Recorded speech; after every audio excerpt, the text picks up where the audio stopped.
What is crappin' in? People of the world.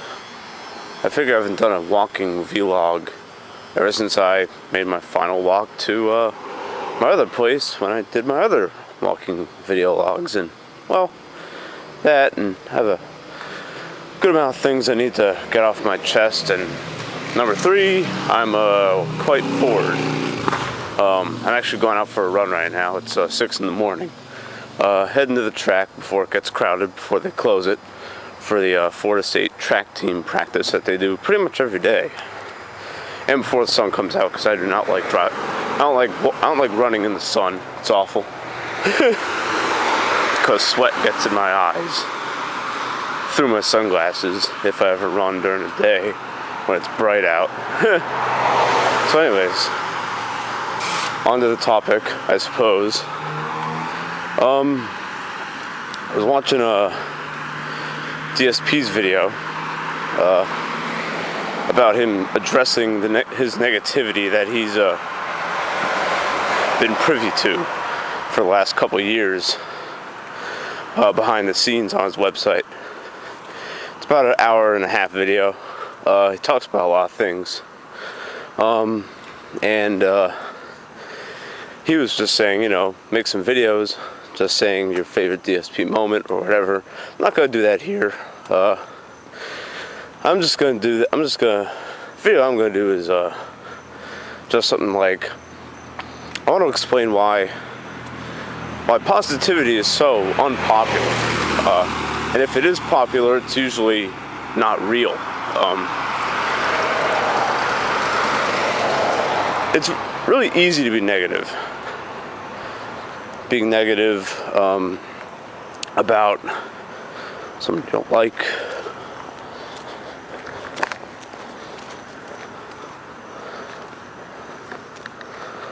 or about some random woman who works at McDonald's. She probably looked at me like, what the fuck is this guy doing? Anyways, just being negative about anything is, one, it's very easy to do, and by easy, I mean like double-digit IQ required, That's not an attack towards those who do have a double-digit IQ. I'm just saying, it's very easy to be negative, and almost no thinking is required to be negative. It's like, someone that someone doesn't even agree what you have to say. Okay, then it has to be a personal attack. It's very easy to interpret that kind of stuff as a personal attack. Very easy thing to do. No thinking required at all. Just follow the protocol. Just interpret everything that you don't agree with as a personal attack, and then go forth and conquer. Okay? Second thing about negativity, it gives you a lot of attention. For example, if I were to do videos for YouTube, let's say YouTube was around in the year 1999, okay? I was a very negative person in 1999. I would just bury people left and right. I actually, very akin to George Carlin's comedy routines in the last, we'll say the last 10 years of his career. Pretty much, we'll say the last 20 years of his career, from 1988 until the day he died. He would just make fun of shit, but he would also bury it at the same time. You know what I mean? Like, he would bury these guys, these people who love their children too much and that kind of stuff. My discourse when I was in high school was very similar, and it got me a lot of attention. Did it get me positive attention? Yeah, some people would laugh, and they'd be like, wow, you're so right, this is ridiculous right here. Other people would be like, that's mean, but either way, I got very cheap attention. And when people are negative, they're usually fighting. They're fighting against their own lack of success.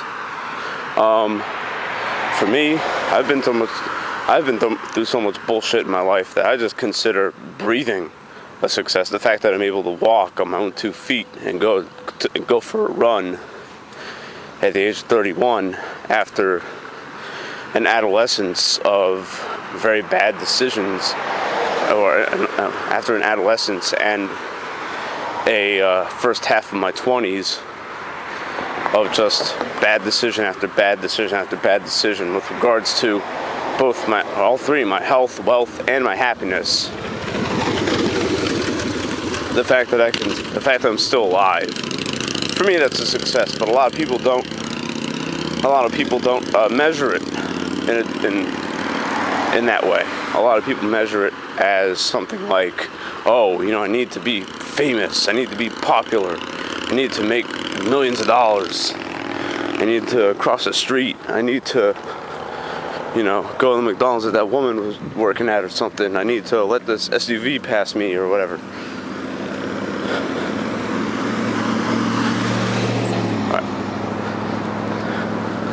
So those aren't successes, okay? It's just me saying what I'm doing. Anyways, alright. So a lot of people, like, when they're not successful, or when they're not when they don't have what society tells them is successful, they get very butthurt about it. They get butthurt, they get jealous of those who are reaching the amount of success that they think that they need. So then that gives them the right to be uncharacteristically paranoid. They have that unhealthy sense of paranoia that I used to have back when I was a teenager, back up until probably the age of, we'll say, 25, I said to myself, oh, I did everything that everyone told me, but I'm not getting anything. But little do you know that you actually have to bust your ass for it. You have to bust your ass both physically, mentally, and emotionally. Some people, they can't do that until a later age, like me, because they have to go through, the first 25 years of their life dealing with bullshit. And then add on a couple years of addiction to substances to deal with said bullshit. And then all of a sudden, you're staring down the barrel at 30, and you're saying to yourself, okay, I'm done with everything, now it's time to live. But a lot of people aren't that patient, and they think that by the time they reach the age of, like, they'll say 25, they're supposed to have the house, they're supposed to have the family, the girlfriend / wife, they're supposed to have slept with like 100 women, or if they're a woman, they're supposed to have had the perfect guy, you know what I mean? And when they don't get it, then they say, okay, I don't have what I think I need to be successful, so now I get to hate on everybody who's enjoying the success that I didn't get. And it gets them a lot of attention. It gets them approval because people feel sorry for them. Man, it sucks you don't have what you have. I really wish that blah, blah, blah, blah, blah, blah. And so on and so forth. For example, I'm about 70 pounds overweight, okay? Now, I have two options about dealing with my overweightness, okay? I can sit on my ass and be negative and tell people that, oh, I have a problem. I went through a really bad adolescence and really bad 20s. So, I'm not like everyone else. So you have to feel sorry for me now. Or you can do what I'm doing, which is get the fuck out there. Minimize your expectations. For example, I want to run 3 miles in a half hour. Am I going to be able to do that? Probably not, because I haven't ran in like a couple weeks. I haven't ran 3 miles in a couple weeks. Just been doing light cardio, along with some weightlifting. So that's my aspiration. My expectation, I just want to get the hell out there and just run 3 miles. I don't care how long I do it in. I just want to do it. If I do it in a half hour, great. If I don't, perfect. I don't give a shit. But what negative people like to do is they like to flip their aspirations and their expectations around and cross the street on red light. Oh, never mind. They have a red light. What the f am I doing? Alright, whatever.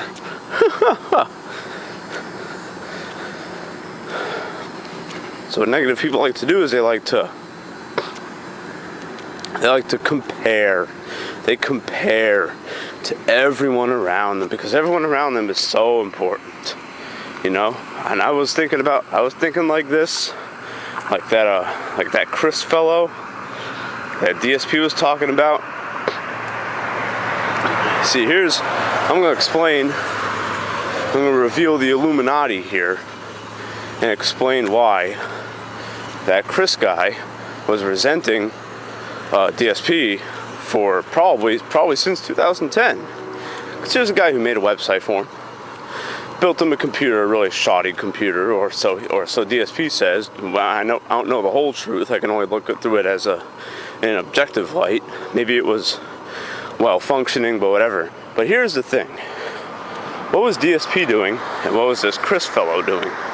DSP was making, I guess, a fair amount of money off of doing LP videos, blind ones, by the way. So it wasn't doing walkthroughs like what I do. And he was getting thousands of views. He was doing video logs where he got thousands of views off of those. He was doing wrestling commentaries where he was getting thousands of views off of those. And I'll bet you one thing right now: this Chris fellow in 2010, according to DSP, was 16. You know, since I'm a jaded,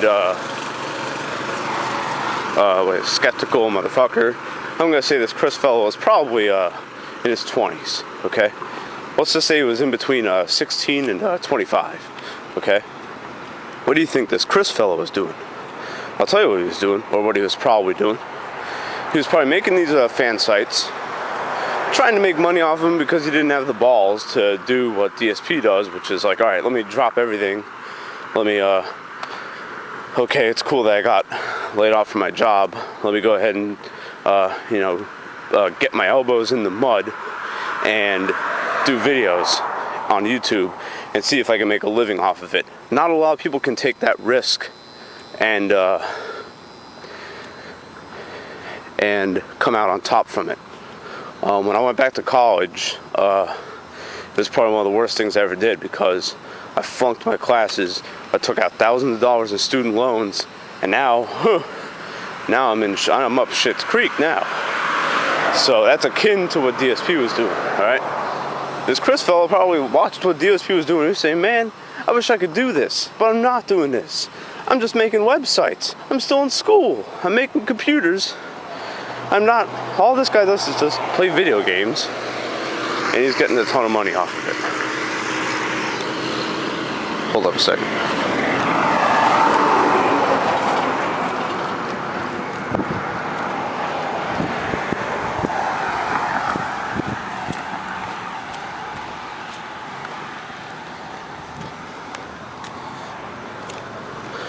Alright, sorry, I didn't want to talk in front of old boy over there. I don't know if you saw him, there's this guy walking. Didn't want him to pass me and hear me talking to myself through a camera.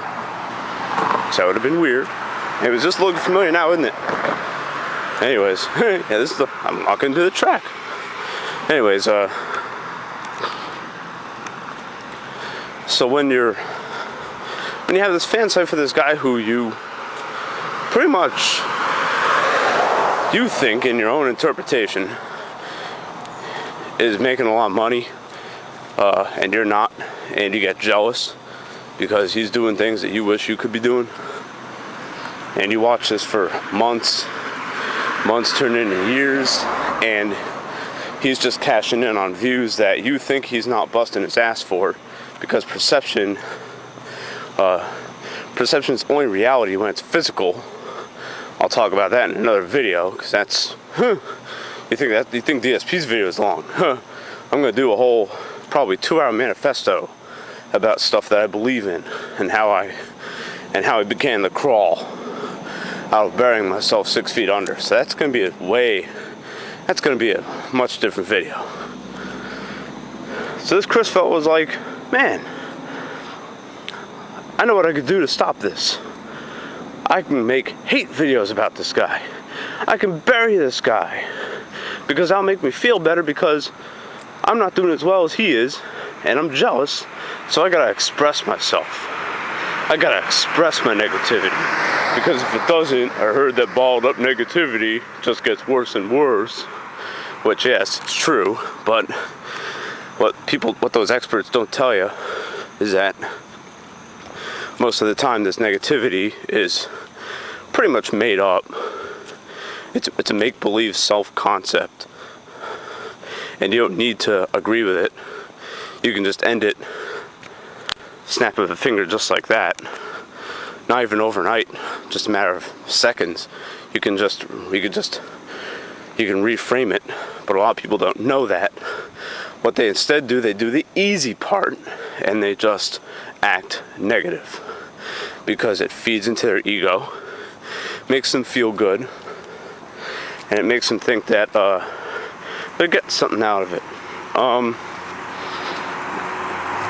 You saw me come across McDonald's. It's a very good annotation. It's a very good analogy for negative behavior and negative discourse. Think of it like the fast food of your soul, okay? When you eat fast food, you feel good for like 3 seconds. And then what happens? You want more, and you want more, and you want more, and you want more.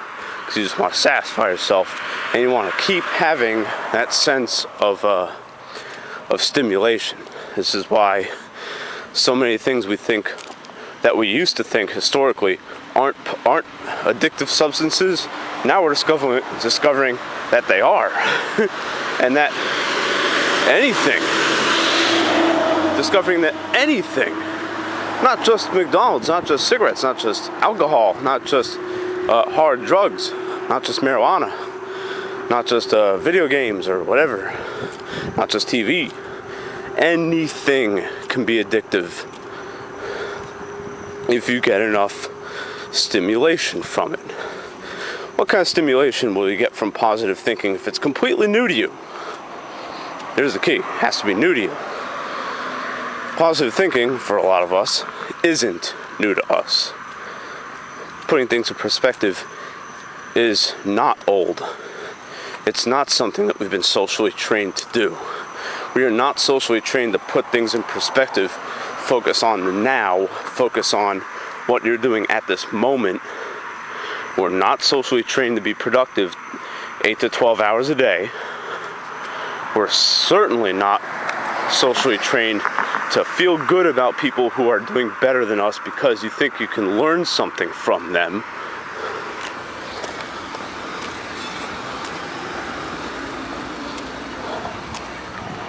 No. We're socially conditioned to be jealous of people. We're socially conditioned to think that we're not doing as good as our other man and that we need to do better than them. When, in fact, there really is no competition. There really isn't. There is no competition, okay? The people who live next to me, they're not relevant. I don't know them. My bowling buddy, who I recorded in Orlando. I needed to put those videos up. Did some bowling down there. My bowling buddy, he's a friend of mine, sure. He's a very good friend of mine. I've known him. It's funny, I've subscribed to DSP, and I formed my friendship with him pretty much at the same time. It's pretty cool. I think he's like the DSP of bowling. A lot of people hate him, but a lot of people love him. But a lot of people talk shit about him that isn't true. Same with DSP.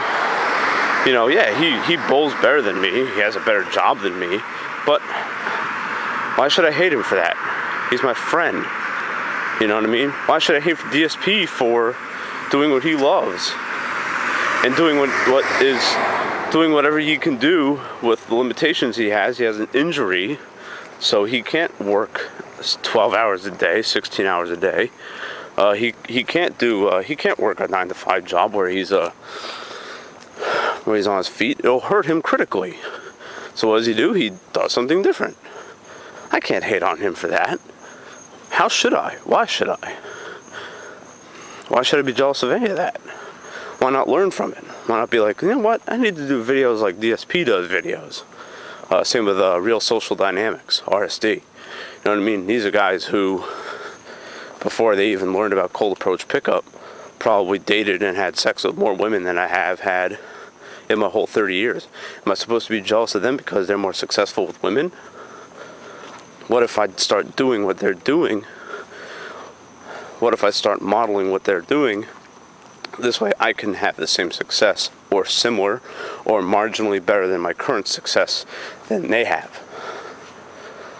A lot of people don't do this. It's called putting things in perspective. The reason why we can't put things in perspective is because we're so used to stimulation. We're used to eating the fast food. We're used to smoking the cigarette. We're used to drinking the freaking case of beer on the weekends, so we can get the liquid courage to talk to people, because we can't do it sober. I can talk to anyone I need to sober. You know what I mean? But this takes a lot of effort and patience, and it requires you to have an open mind. People don't have an open mind anymore. They don't put things in perspective. It's an illusion. Our open minds about diversity are an illusion. If you can't tell, this is like an intro to my little manifesto. Okay, my manifesto is going to be probably, we're at 20 minutes now? Probably about 4 times the length of this. But I urge you to watch all the way through it, because it's going to be amazing. I'm going to do it in parts, and I'm going to just edit and throw it all in one video, just like this. Or just like my Dragon Quest game. Anyways, so yeah, about having an open mind. We're taught to just tolerate diversity. We're not taught to accept it. We're not taught to appreciate it. You know what I mean? We really aren't. You know what I mean? It's funny because when I type in comments and stuff, I hate on these attention-seeking people like bronies. What else? Haters, trolls, and stuff. But I've actually met somebody who was a brony, and I thought they were cool. Like, let's say I meet someone at my bowling league who, they are just like I am. They have their own little bowling balls and stuff, and they have a My Little Pony spare ball. But yet he's the coolest guy I could ever bowl with. And let's say he teaches me something in my game that I never thought I could use. You know what I mean? But he has a My Little Pony spare ball. I'm not gonna hate on him for being a brony. He just taught me something really cool. But people gotta win me over. And that's another part of my little manifesto, is that you need to allow people to win you over. When you seek to win others over, and this is what these negative people do, they try to win others over with their negative behavior, with their attention-seeking tactics. Because getting attention will win, it's going to win weak-minded people over. Strong-willed people who put things in perspective aren't going to get won over by negativity. They'll be repulsed from it. I learned this the hard way. And homeboy who... and old boy who buried DSP, eventually he will learn the hard way, because in a year's time, now that DSP has brought that to attention, people are going to forget about him real quick. They really are. I mean, remember the guy who filed the copyright claim against him, against DSP? How many times do you hear about that guy? You don't, because DSP talked about it. And the real fans of DSP said, okay, let's just forget about this. DSP talked about it. It's cool. I'm just going to watch his videos. That's the kind of DSP fan I am.